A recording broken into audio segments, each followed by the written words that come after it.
Assalamualaikum warahmatullahi wabarakatuh. Innal hamdalillah nahmaduhu wa nasta'inuhu wa nastaghfiruh wa na'udzu billahi min sururi anfusina wa min sayyiati a'malina. Man yahdihillahu fala mudhillalah wa may yudhlilhu fala hadiyalah. Asyhadu an la ilaha illallah wa asyhadu anna Muhammadan abduhu wa rasuluh. Amma ba'du. Segala puji bagi Allah Subhanahu wa taala, karena kudrah dan iradahnya lah kita bisa bertemu kembali di momen bahagia ini di bulan suci Ramadan yang penuh berkah. Sholawat dan salam marilah kita haturkan keharibaannya kepada Nabi kita Muhammad sallallahu alaihi wasallam, yang mana beliau telah memperjuangkan Islam sehingga alhamdulillah kita bisa menikmati indahnya Islam tamatan lil alamin. Pada kesempatan kali ini izinkan saya membahas tentang beberapa kisah penyakit hati. Saya tertarik dengan topik ini karena menurut saya penyakit hati lebih berbahaya daripada penyakit fisik, di mana penyakit ini bersifat kronik sehingga pengidapnya tidak terdeteksi gejalanya. Rasulullah Shallallahu Alaihi Wasallam bersabda bahwa dalam diri setiap manusia terdapat segumpal daging. Apabila ia baik, maka baik pula seluruh amalnya. Dan apabila ia buruk, maka buruk pula seluruh perbuatannya. Segumpal daging itu ialah hati. Oleh karena itu, penyakit hati jauh lebih berbahaya daripada penyakit fisik. Kita perlu mengetahui penyakit hati itu karena apa? Siapa tahu di antara kita ada yang mengidapnya dan segera memperbaiki diri. Penyakit hati itu banyak sekali macamnya, seperti sombong, iri, dengki, serakah, dendam, dan masih banyak lagi. Baiklah, saya hanya akan membahas 3 penyakit hati. Yang pertama adalah sombong, yang kedua serakah, dan iri. Penyakit hati yang pertama adalah sombong. Sombong atau takabur adalah penyakit hati yang dimiliki oleh manusia dan merasa bahwa dirinya itu jauh lebih baik dengan merendahkan orang lain. Penyakit hati ini sangat berbahaya. Karena apa? Biasanya orang yang sombong itu menolak kebaikan, menolak kebenaran, dan dia sangat suka merendahkan orang lain. Dia akan menolak kebenaran, apalagi kebenaran itu datangnya dari seseorang yang kedudukannya jauh lebih rendah daripada dirinya. Rasulullah Shallallahu Alaihi Wasallam bersabda bahwa tidak akan masuk surga seseorang yang dalam hatinya terdapat kesombongan sebesar biji sawi.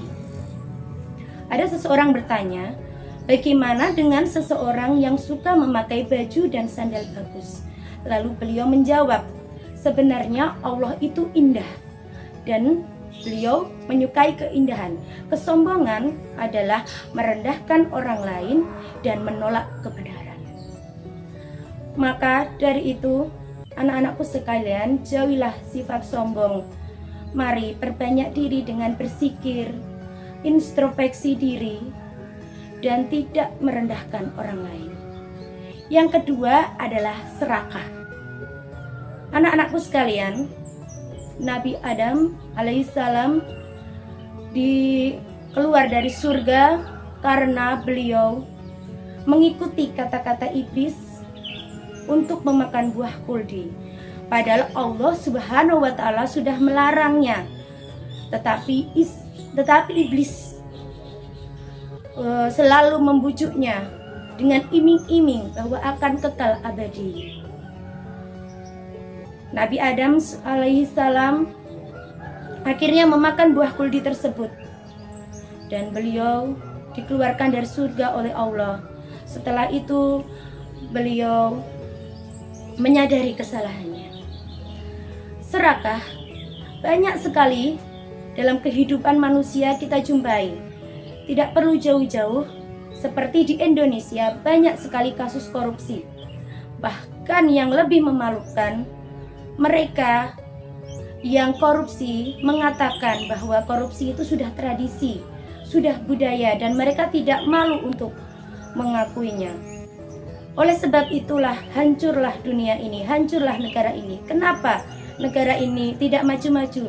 Karena banyaknya orang yang masih serakah, padahal mereka sudah memiliki apa yang mereka miliki itu lebih sekali, tetapi mereka masih ingin memperoleh yang lebih lagi. Yang miskin akan tetap miskin dan yang kaya akan selalu memperkaya diri. Itu semua disebabkan oleh satu, yaitu serakah. Anak-anakku sekalian, oleh sebab itu jauhilah sifat serakah. Allah sangat membenci orang yang serakah. Dan yang ketiga adalah iri. Penyakit iri ini juga tidak kalah berbahaya dengan penyakit hati yang lain.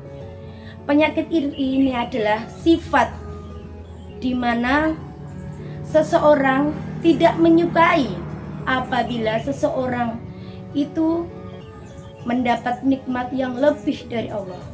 Maka dia akan merasa hatinya sakit dan dia akan merasa bagaimana cara menjatuhkan orang tersebut. Penyakit iri ini tidak akan membuat hati kita tenang, tentram, damai. Tetapi penyakit iri ini bisa menyebabkan hati kita menjadi sakit dan mengidap beberapa penyakit seperti jantung koroner, seperti liver, dan masih banyak lagi. Oleh sebab itu, anak-anakku sekalian, jauhilah sifat-sifat yang dapat menyebabkan penyakit hati. Marilah di bulan yang penuh berkah ini kita perbaiki diri kita. Kita banyak sholat, berzikir, mengaji, dan menjauhi sifat-sifat yang dibenci oleh Allah. Kalau kita bisa menjauhi sifat buruk tersebut, insya Allah kita akan mendapat keberkahan dari Allah. Hati kita tenang, damai, dan mendapatkan pahala yang berlebih. Puasa kita pun akan mendapatkan pahala yang tidak akan sia-sia. Sekian tausiah hari ini. Semoga bermanfaat untuk semuanya. Billahi taufik wal hidayah. Wassalamualaikum warahmatullahi wabarakatuh.